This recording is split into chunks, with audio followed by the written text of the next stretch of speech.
stand or sit? We'll stand. So, Coach Franklin, on behalf of the Virgo Fiesta Bowl, and I'm the chair, Judy Burness, Eric Moses, our executive director.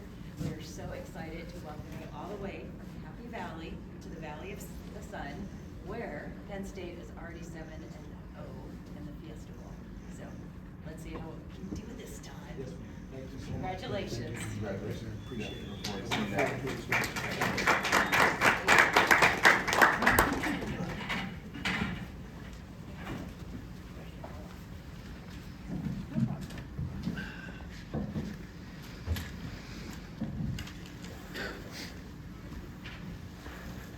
Start with an opening statement from Coach, then raise your hand and we'll get a mic to you.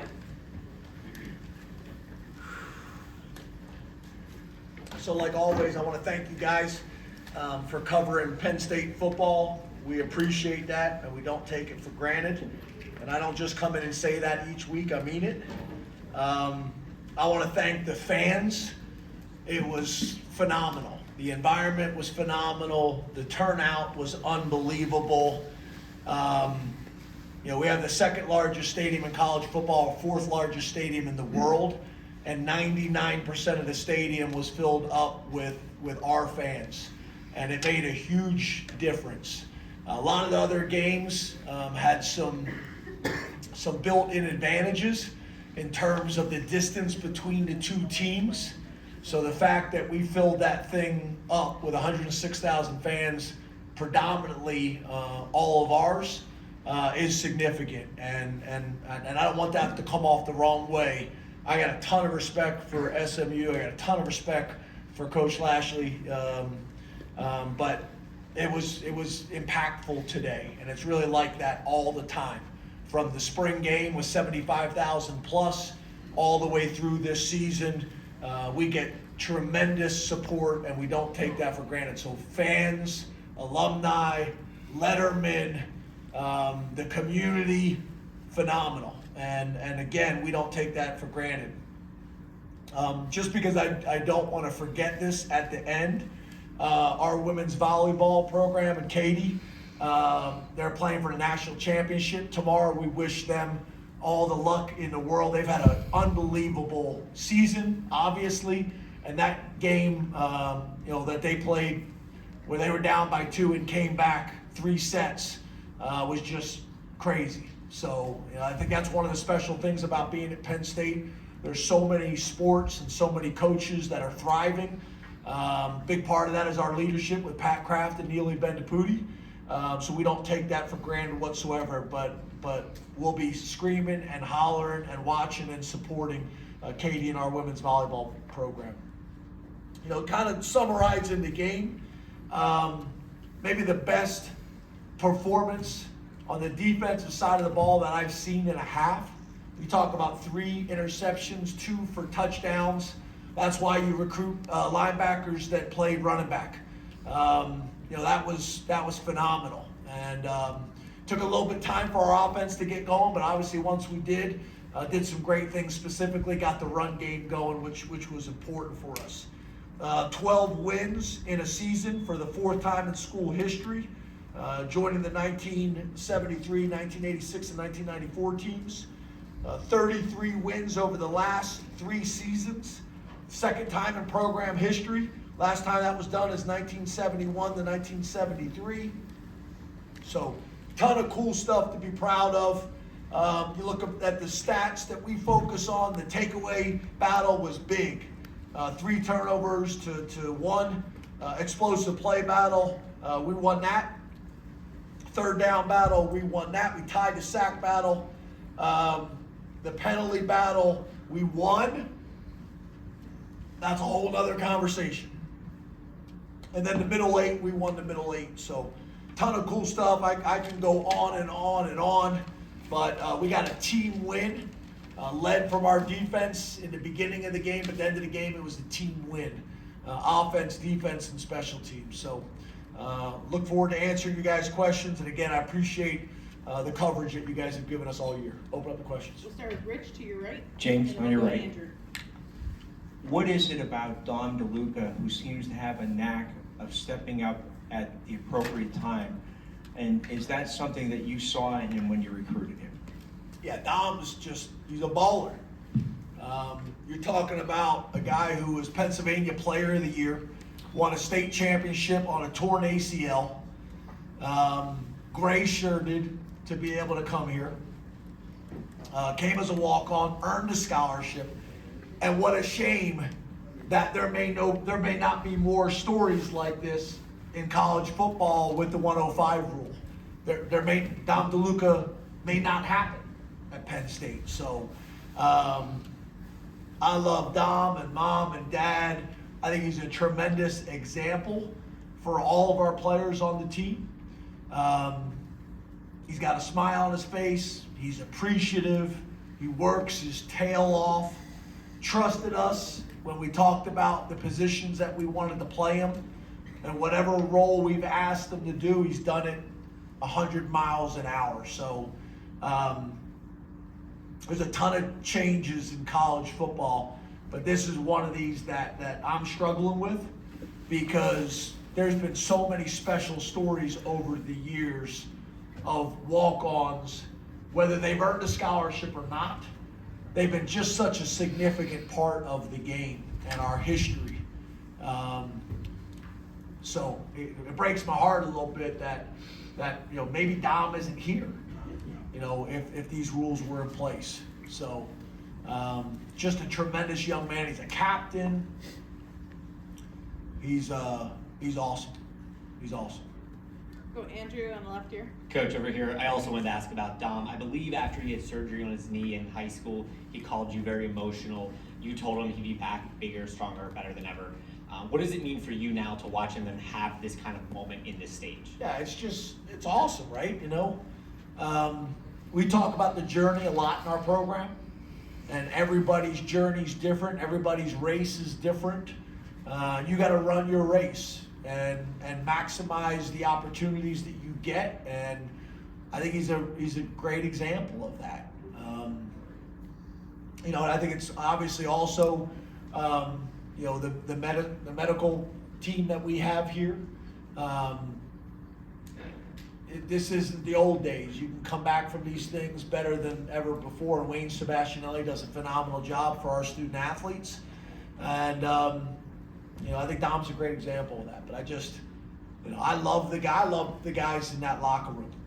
I said it to them in there, and I'll say it again. One of the, in my opinion, one of the few places left where it's a real college football program in there. It's a real college football program in there, and a college football program that everybody should be proud of because those guys are doing it the right way, and at a time where it's more challenging than it's ever been. These guys put the team first. They put their teammates first.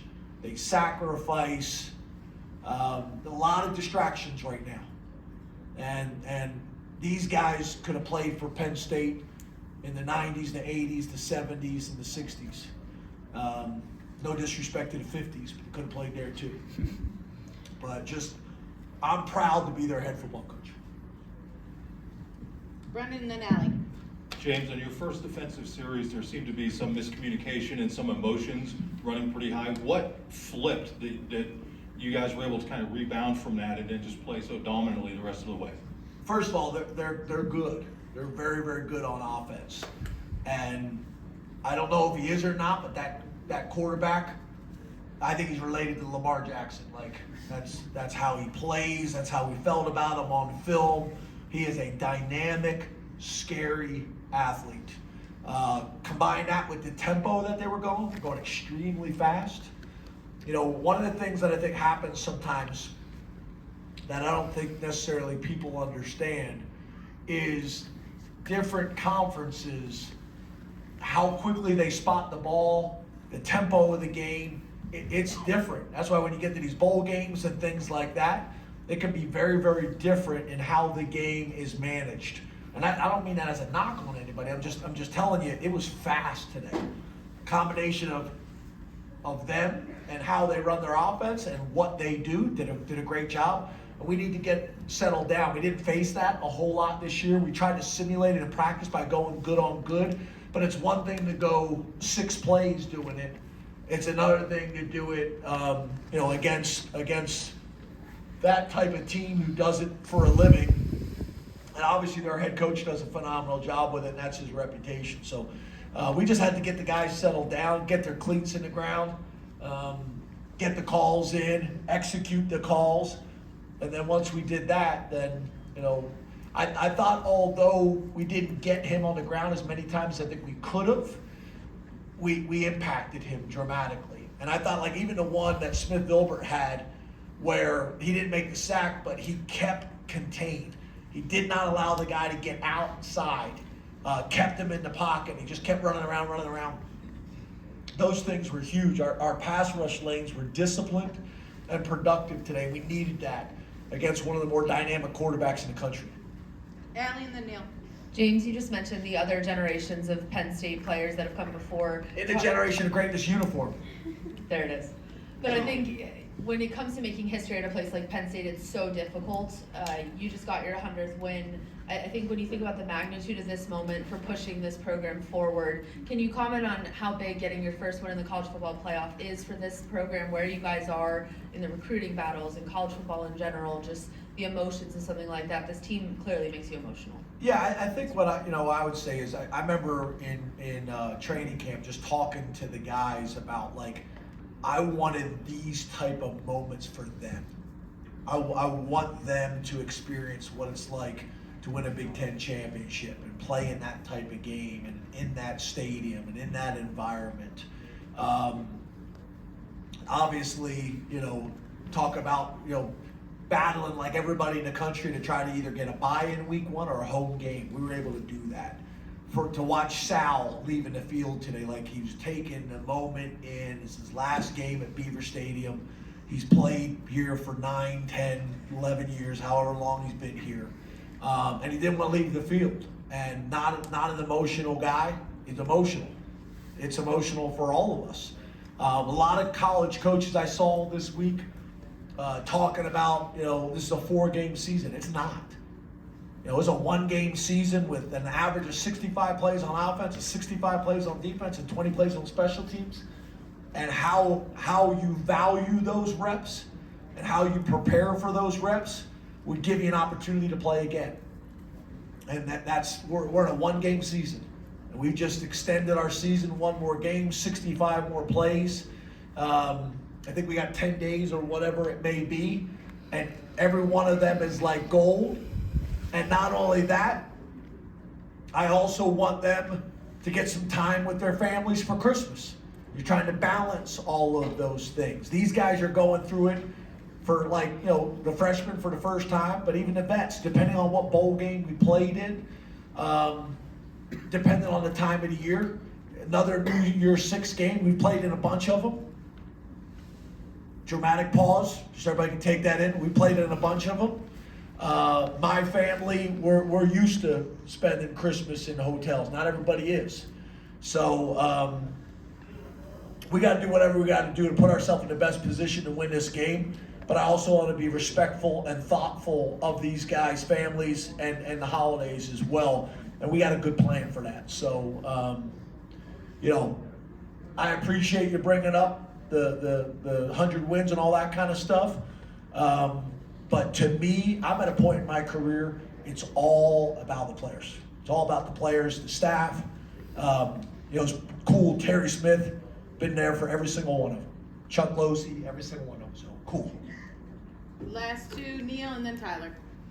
James, 4th and 1 from your 19. Kevin Threlkill, Andy Frank, every single one of them. 4th and 1 from your 19. You went Shocker, this guy. Yeah. Anybody's shocked by this. And what effect do you think that had that you were able to defend that afterwards? Yeah, we fumbled the snap. That's why we didn't pick it up. But that was huge, right? I told the guys we were going to call the game aggressively on offense, defense, and special teams. I wanted them to play aggressively. I wanted Tom Allen and Andy Kotelnicki and Justin Lustig to call the game aggressively. Don't play on your heels, play on your toes. So we get 4th and 1. I can't say that all week long and then not do it. When you pick it up, it's a great call. When you don't pick it up, it's a bad call.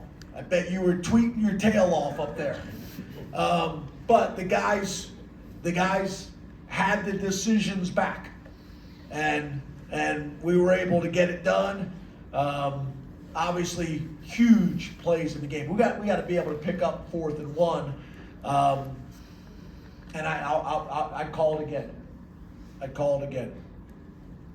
Tyler. Hey James, back here, center. Yep. Katron and Nick both over 6 yards per carry again. Do you feel that collectively combined they are playing their most effective football of this 2024 season? And if that's the case, or even if it's just about the case, what does that do for you that they're peaking at this point entering the playoffs? Yeah, it took us a little time to get going on offense, and specifically in the run game. But then we got it going, and those two guys are fast.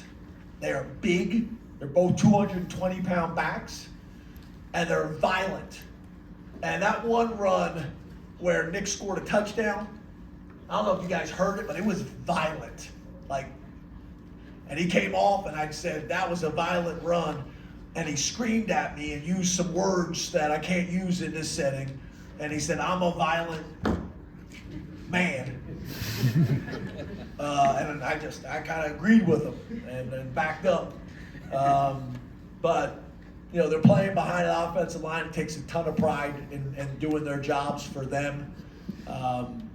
So it's cool. I love to see all these guys get opportunities to make plays.